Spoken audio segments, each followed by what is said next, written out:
It's a dark and stormy night. All night you've been hearing the sound of rain, wind, thunder, and lightning.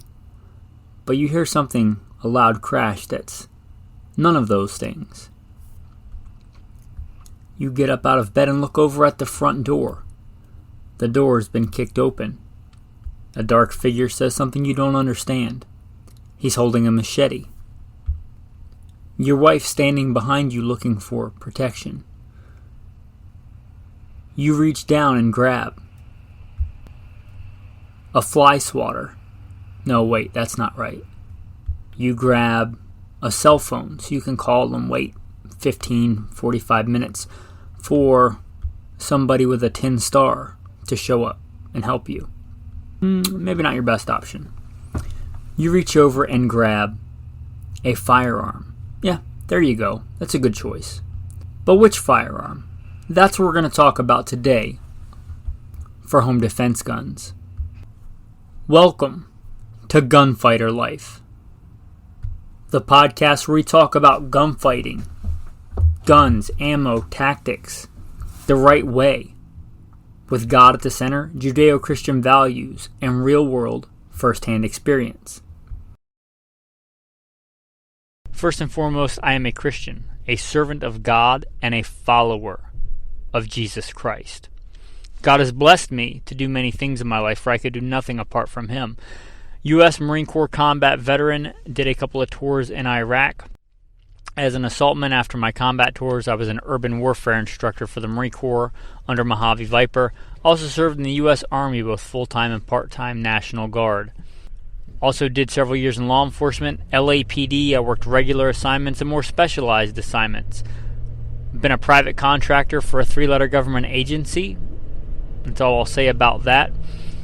Been blessed to be a state rifle and pistol champion and West Coast Regional Rifle Champion. Won more shooting competitions with the talent that God's given me than I can actually remember.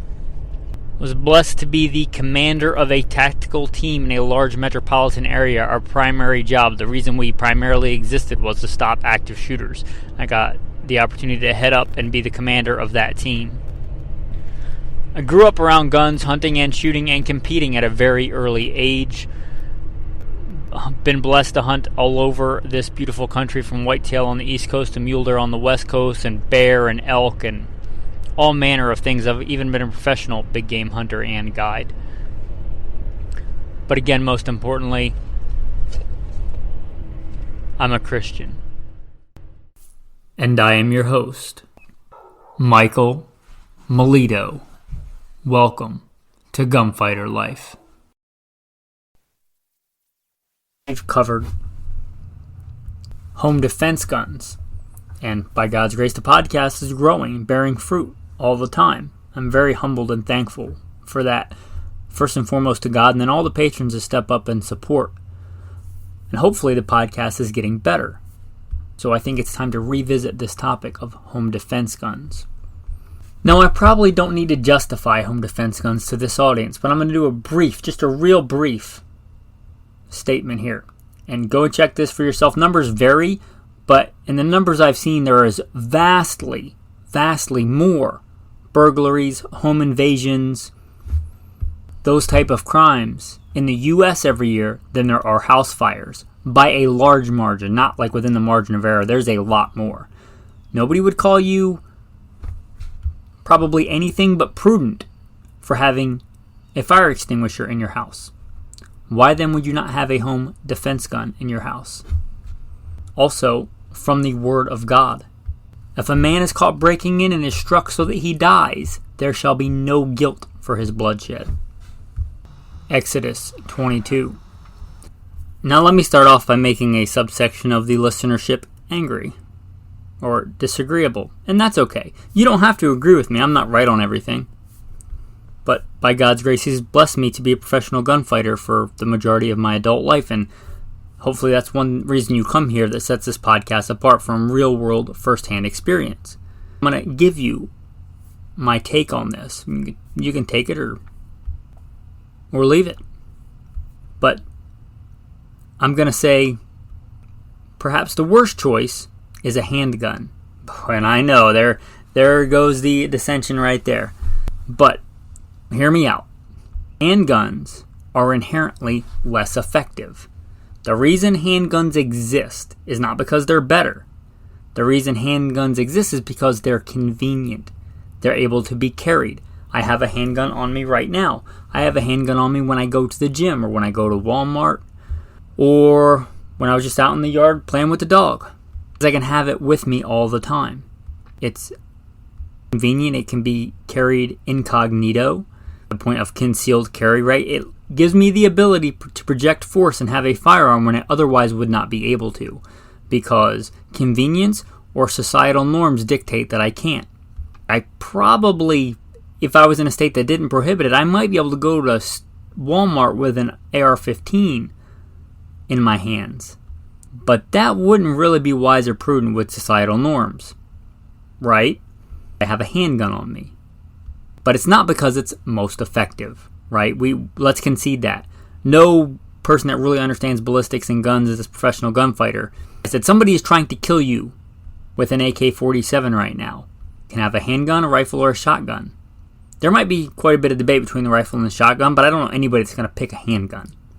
Why would you pick it for home defense in an environment that you have dominion over, where concealment is not really a thing? There may be a few reasons why you want to, and there are some advantages to the handgun that I will get to when I cover handguns. But I will say for this, I don't think they're the first or second choice. They are less effective. Handgun rounds are less effective than rifle or shotgun rounds, unless you go to the ridiculous extreme to prove your point, like saying, a 500 Smith & Wesson is more effective than a 410 shotgun round. Okay, I would concede that. But come on, you have to go to that far extreme to prove your point. There is no common handgun round, 9.40-45, that compares with the devastation and firepower of a 12-gauge shotgun loaded with buckshot, or with a 308 proper rifle round. So let's concede that. So now the debate becomes rifle or shotgun. I'm going to tell you, I think it's a shotgun, unless there are some very extenuating circumstances.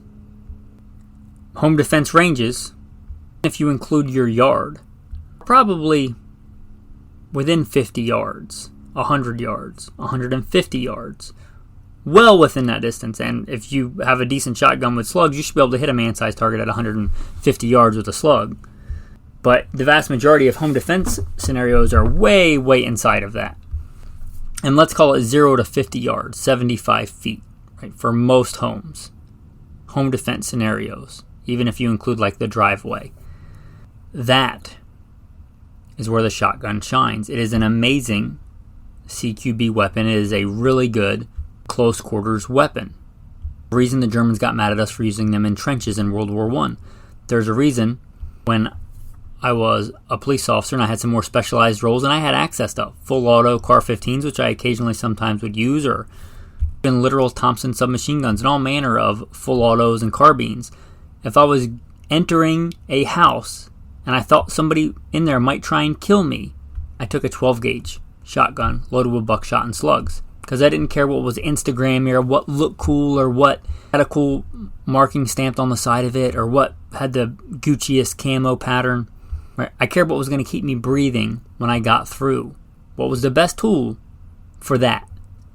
And that's a shotgun. In most cases, there are outliers, but a shotgun. I'm going to tell you, 12 or 20 gauge, I would say start out with a 12 gauge. If you have a reason to go to 20, that's cool too. But a 12 gauge, most people will tell you double-aught buck. I'm going to dissent from that opinion again, and I'm going to say, especially here in home defense, number 4 buck. Not there's anything wrong with double-aught buck, your standard loading, 8 or 9 pellets of double-aught buck. It's going to be 33 caliber. If you look at number 4 buck, standard loading, you're looking at 27 pellets. Those are going to be, I believe, 24 caliber. It is devastating. And that is my pick. You may decide you want to go double-aught. You may decide that you want to split the difference and go with number 1 buck, also a very good load. And if you decide double-aught because that's just what most people use and it's easily available, it's certainly very useful and devastating. You need to pattern your shotgun. There's a lot of myths surrounding shotguns. You cannot just point in a general direction. You have to aim them. If you don't believe me, go take your shotgun out at common home defense distances and shoot at targets. See, a lot of times the pattern is the size of your fist or smaller. In fact, when I was LAPD, we trained to take hostage shots, not with our handgun, with our shotgun, with buckshot, because at reasonable ranges, it absolutely is easier to aim and devastating and very precise. The fact that we train that way with shotguns with buckshot is something about that you have to aim. The fact that you can take hostage shots with a 12 gauge shotgun, we learned that in the LAPD Police Academy. You absolutely have to aim them. They're not some kind of smart bomb where you just fire in the general direction and they find their target somehow. It's not how they work. You have to aim them. Patterns do open up, and they open up quite a bit at longer distances. But at common home defense distances, it's going to be a lot of times a big ragged hole, which is good because it's devastating on the intended target. Slugs also are devastating. I would say my go-to for home defense would be buckshot. I might have some slugs in the side saddle for special situations. Also, let me address what I'm going to call kind of garbage theory of birdshot for home defense, self-defense. And this comes again from real-world first-hand experience. I have been on the scene where grown men have been shot with birdshot at contact distance. And let me just say, I was less than impressed with the results. It's not the right tool for the job. Another example that I wasn't there for, but it's pretty well documented, and not to pick on any particular party, but Dick Cheney shot one of his friends in the face in a hunting accident. I was shortly thereafter out of the hospital. Maybe it'll work in a home defense scenario, maybe it won't, but is that really what you want to bank on? It might work. So a reasonable size squirt gun spray painted black might work to dissuade a home invader. But is that what you want to rely on? And not the right tool for the job. Buckshot. Here. Now, I'm going to recommend number 4 if you want to go double up, or number 1. They're all really good choices. Now, why might one go with a 20 gauge? Well, maybe it's what you have. You're already a hunter, upland game hunter or something. It'll work fine.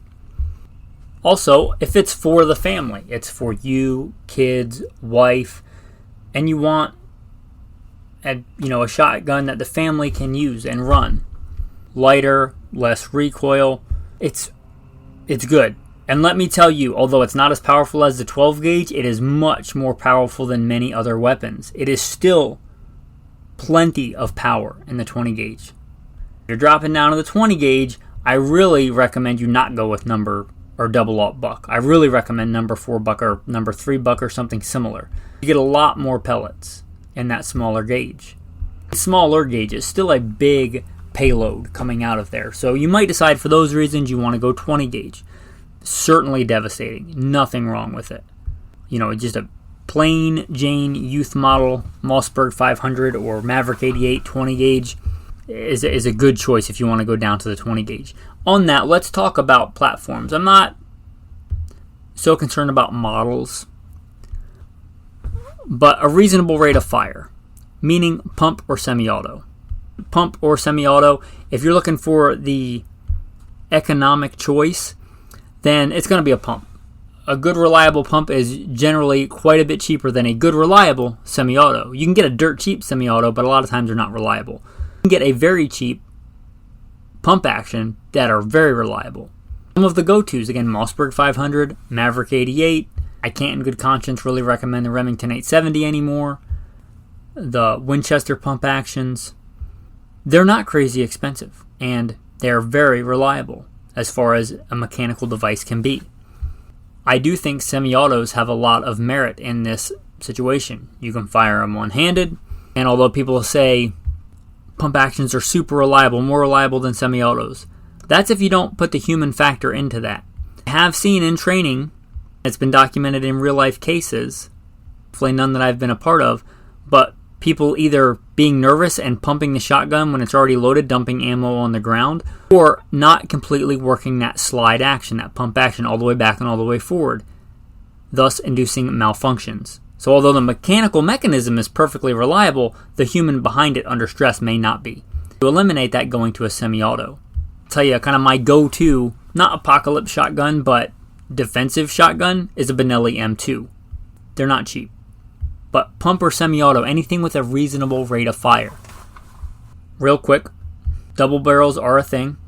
They're certainly twice as much reasonable rate of fire as a single barrel, single shot shotgun, but I think why would you go with one of them? They generally cost more than a pump action. So unless it's just what you already have, I would not recommend them. For this application, they're great for a lot of things, hunting, clay shooting, but for this, pump or semi-auto, if you're asking me. Now, let's look at the carbine. There's a lot of defensive carbines, but here in America, when you say America, or America, or however you want to say it, right? When you think fighting rifle, you generally think AR-15. Although it doesn't stand for America's Rifle or Assault Rifle, it stands for Armalite Rifle. It very well could stand for America's Rifle. It is very common here in America, and it's a good choice for this. I don't think as good as a shotgun. Most people that say this one is better than that would point to the fact that overpenetration is a thing. So let me discuss that right now. Overpenetration absolutely is a thing, but I would submit to you any projectile that can reliably stop a man is also going to easily overpenetrate, let's say, 2 pieces of drywall, which is common in a lot of American domiciles, houses. People that espouse this is why the AR is better, it doesn't overpenetrate as much. I would say, would you let anybody at all, even if I give you safety glasses, stand behind 2 pieces of drywall and let me shoot it, let's say, 3 times with an AR-15 with any kind of common defensive ammo? So you kind of, that's where I stand on that. I care about problem number 1. Problem number 1 is stopping the threat. Overpenetration is problem number 2. Let's solve problem number 1 before we worry about problem number 2. It is absolutely the case because you're dealing with smaller projectiles going at very, very high velocities. To give you an idea, not to get too nerdy, we're talking about the shotgun and about an average payload, whether it's number 4, double aught, buck, slug, whatever. You're talking in general an ounce to an ounce and a quarter for your 12 gauge, going at about 1,300 feet a second. If you convert that to grains, you're talking over 500 grains. When you talk about the AR, you're talking the most common 55 grain, again, versus over 500 grains with the shotgun. You're talking about maybe over 3,000 feet a second. And because of that, when that hits a harder object, drywall, 2x4, it may lose its integrity and split into smaller pieces, which greatly decreases its ability to penetrate an object. May shatter and lose its integrity, may not. A lot of that depends on velocity, projectile construction, angle, twist rate of your rifling. A lot goes into that, so I certainly wouldn't bank on it. But it can penetrate less than a shotgun or even a less powerful handgun, largely because of those high velocities. Now, rifles have a lot of advantages of fighting carbine for a lot of situations. Much higher capacity, much longer range. Do either one of those really have any clear advantage here in home defense? No. But some other advantages. An AR-15 is going to have a lot less felt recoil. Right? For every action, there's an equal and opposite reaction. I just talked about having over 500 grains of payload at 12, 13, 1,500 feet a second, 1,600 feet a second with the shotgun, 500 grains versus 55 grains at 3,000. These are just rough, really rough numbers, right? There's all kinds of different stuff you can shoot in different loads. But rough numbers, the AR-15 is going to have far less recoil, making it easier to shoot and shoot controllably and shoot consecutively, meaning shot after shot, and shot recovery times are going to be less. I don't care how good you control recoil. If you reduce it, you can control it better. So, that being said, that's some real advantage to the carbine. For example, my wife, her favorite long gun, she calls it the spanking rifle. It's an AR because when it runs out of ammo, she spanks the side of it. But it's a short-barreled AR. I guess it was an AR pistol. Now it's maybe going to be an SBR, and I got to decide what we're going to do with that, which is kind of sad because it's her kind of go-to defensive rifle, and who knows what's going to happen with that now. But that illustrates a point that it's easy to shoot and fun to shoot. She likes shooting it when we go to the range. The shotgun, not so much.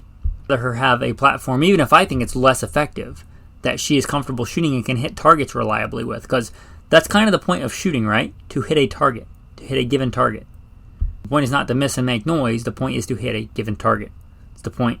That's hopefully the end result when you pull the trigger. If you're firing a live round, is to hit a given target.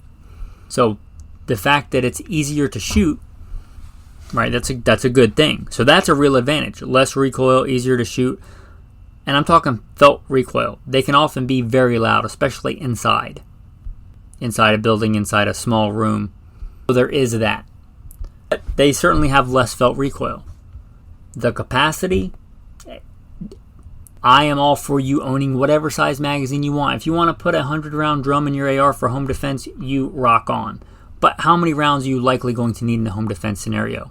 Maybe a few, maybe a dozen, maybe 20 if you've got several attackers. So there's a clear advantage there. I would say, on that note, let's talk about rounds for the carbine. This is not the place for green tip, my friends. Green tip is generally not what I would recommend for a fighting carbine in the first place. The military uses it. Okay. It doesn't make it the best thing for you to use. I submit there are better rounds. 55 grain full metal jacket would not be my first, second, or third choice for this. It wouldn't be the worst choice if that's what you can afford, but there are better rounds. There are specifically designed defensive rounds for this that are designed to expand and expel their energy in the intended target to change that behavior that caused you to start shooting them in the first place. There are many, and I get no sponsors here, and hopefully that's what you appreciate about this show. If you appreciate the unbiased opinion from people giving me bribes and telling me to promote their brand of ammo or their load or their gun, if you want an honest opinion, hopefully you'll consider supporting something like that and becoming a patron. Anyway, there are several loads for this, and I'm going to stick to the 5.56 because I think that's probably most common, or 223. There is a difference, but for this, Spear Gold Dot, trusted. They make a load. Winchester Ranger, just like in handguns, they also make a load for the 223. One of my favorites, Federal True Tactical Rifle Urban, also good. Here's the deal. Here's what's more important. Train with to make sure it feeds and functions out of your gun when fired by you, not when fired by some YouTuber on YouTube, targets on YouTube. When fired out of your carbine by you, is it reliable? Does it feed out of your gun? Is that what your gun is zeroed for? If you do have to make that hostage shot or that precision shot, he's poking their head around your, banister, whatever the shot presented is that gun zeroed with that ammo? And yeah, that ammo is expensive. Is this really a place to cut corners? You can do one of two things. You can just shoot this ammo and zero your rifle for this ammo, or you can try and find a binary solution. And this is generally what I do. I try and find, and I generally settle on 55 grain for this, but you could pick 62 or whatever. Find a good affordable practice load that shoots in the same place as my go-to defensive load. I may decide, as an example for me, doesn't mean it's going to work for you. You have to test it. At, Federal American Eagle 55 grain FMJ and Federal 55 grain Tactical Rifle Urban shooting the same point of aim, point of impact in my carbine, fired by me. And that's a good solution. I can go out and train with the 55 grain American Eagle, readily available, affordable, and I can load it up with a Tactical Rifle Urban. And that can be my go-to defensive load. Or you could decide something like Hornady Hollow Point Bow Tip Match is affordable enough that you can do both with it. And it's a good expanding round out of my carbine when fired by me. I've tested it. So those are some thoughts on ammo selection. Now, how should one configure one of these long guns for home defense? If you have already an AR set up and it's your one go-to AR and it has an LPVO, that's cool. For home defense, iron sights, red dot, that's cool. And whether it's a shotgun or an AR, a white light and a sling. I think those are important. And a lot of, pretty much any martial application with a long gun, a white light and a sling, especially for home defense, positive identification of target.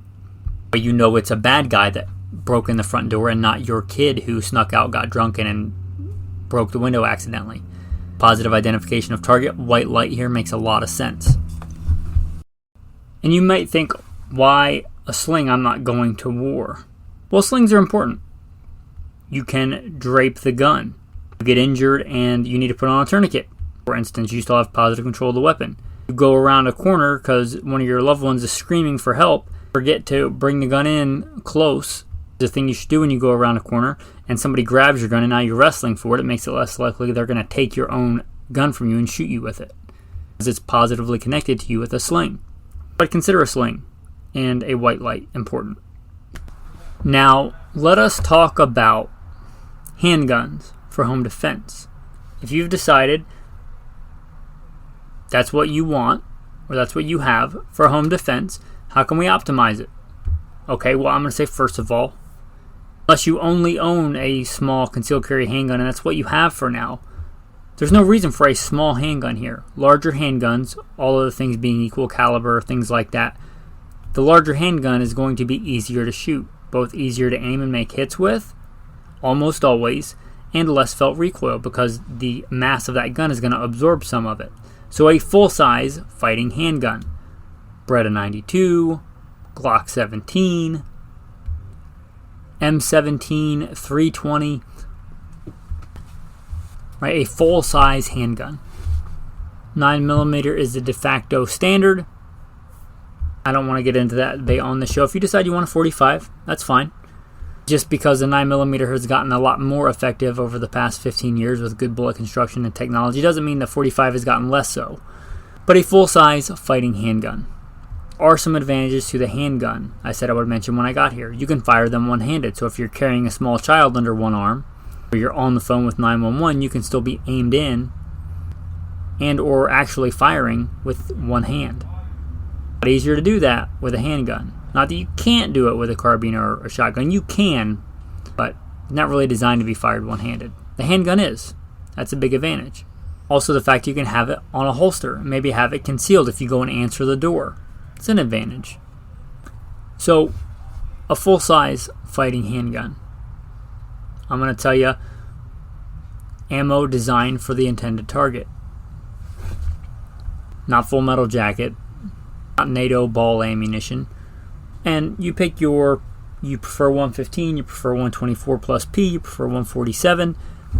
Get a good street-proven round that fires point of aim, point of impact with your sights out of your gun, that feeds when fired by you and expands out of your gun when fired by you, your barrel length, not what your local PD carries. That's kind of a cop-out. Pun not intended, but I guess relevant. Just because your local PD carries it doesn't make it the best ammo choice for you. Does it feed out? Do you carry the same gun that they carry? If you do, then maybe that is a good choice. But if you carry something different, there's no guarantee that ammo is going to work in your gun when fired by you, or that it shoots the same point of aim, point of impact, very important, or that it expands out of your barrel length or your gun. Those are important. And those are criteria I would tell you to look at when choosing a defensive load. And again, go with a good street-proven load. Winchester Ranger T, Spear Gold Dot, or Spear G2, Hornady Critical Duty. Any of these rounds that are street-proven, one that confident, tested in your gun when fired by you. A full-size fighting handgun, you really don't have to worry too much about size constraints here. So you might think about an optic on this handgun, makes some sense. You also might think about mounting a light. A weapon-mounted light here makes a lot of sense. Again, you're not really worried about concealing it. The size of the handgun shouldn't really be that much of an issue. And again, having a white light for positive identification of target can be a good thing. So I think it makes a lot of sense here. Now, a brief mention of pistol caliber carbines. Now, I think if you're going to move up to a long gun, I would move up to one of the ones we aforementioned. However, maybe that's what you have. Maybe that's what your family members like to shoot. PCCs are some of the most fun guns to shoot and easy to train and get hits on. If you like the shootability of, let's say, the AR platform or something like it, you want a PCC, you're going to get more power even if it's the same 9mm load out of the PCC because more of that powder is burned, giving you more velocity in almost all cases. So if you think the handgun is enough, then there's really no reason that the PCC wouldn't be. Same kind of configuration, white light and sling, as I mentioned on the other things. They're going to be quite a bit more shootable for a lot of people than a handgun. A handgun is the hardest gun to master. And it's the most perishable of skills. To train, in general, on a handgun quite a bit to stay proficient, more so than a shotgun or a rifle. So there's that. I know it was a lot. There's a lot on home defense guns, and I could do a whole episodes on just a home defense shotgun or just a home defense carbine. And perhaps I will. But hopefully this was a good overview to get you started. If you know somebody that's just kind of waking up to this, like that scene in The Matrix, right? Taking that pill and waking up to, oh, hey, maybe everything is not rosy, and they want to get into protecting their family. Maybe you want to share this episode. A good place. So those are some of my thoughts on home defense firearms. Tactical tip of the day. As much as we like to harp on guns and ballistics and ammo, and obviously I do, I have a podcast called Gunfighter Life, tactics are important. Think about you and or your family, those whom you have headship over, dominion over. You are called as a man to protect and provide for them. So think about this and discuss it with them beforehand without scaring them, doing it with some tact at the right time. Have a plan. A plan goes a long way. When you don't have to form on the fly when something happens. You have a house, a piece of property, depending on the layout. You might say, hey, little Johnny, if you hear a loud crash tonight, a loud noise, you come to mom and dad's room. Or depending on the layout of the house, that may be a horrible idea. You may say, little Johnny, if you hear a loud crash, front door, you hear screaming, then you stay where you are, mom and dad will come to your room.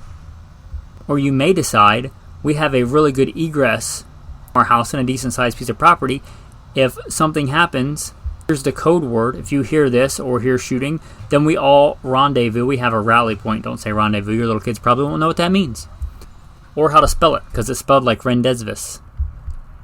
Anyway, we're going to have a rally point. We're going to meet up at the treehouse that's, 2 acres away in the back of the property. Whatever you decide is the best course of action. And you may have several. You may decide if somebody breaks in the front door, if you hear screaming or whatever, mom and dad say the certain word, you do this. Or in scenario B, you do this. If you smell smoke, you do this, right? That's things that kids learn. Fire drills. This is just another form of that. Anyway, whether you have kids or not really the point. Have a plan beforehand so that you have less to try and think about. Gunfighting, urban warfare, I've said before, is kind of a thinking man's game. It can be hard to think, especially when you're getting shot at. So having that predetermined plan can really help. That's your tactical tip of the day. Have a plan. Here's a verse that came out today in our group chat. The heavens declare the glory of God, and the firmament shows us his handiwork. Day unto day uttereth speech, and night unto night showeth knowledge. There is no speech nor language where their voice is not heard. Their line is gone out throughout all the earth, and their words to the end of the world. In them hath he set a tabernacle for the sun. Especially in modern life, where we might go from a house to a cubicle and a tiny little mobile box, it is healthy and good to step back sometimes and look at the magnitude of a sunset or a mountain range and just think that's but a very small part of God's creation. And remember the magnitude and power of God, and that can oftentimes make our problems seem much smaller. The heavens declare the glory of God, and the firmament shows us his handiwork. Psalm 19. Thanks, men, and have a blessed day.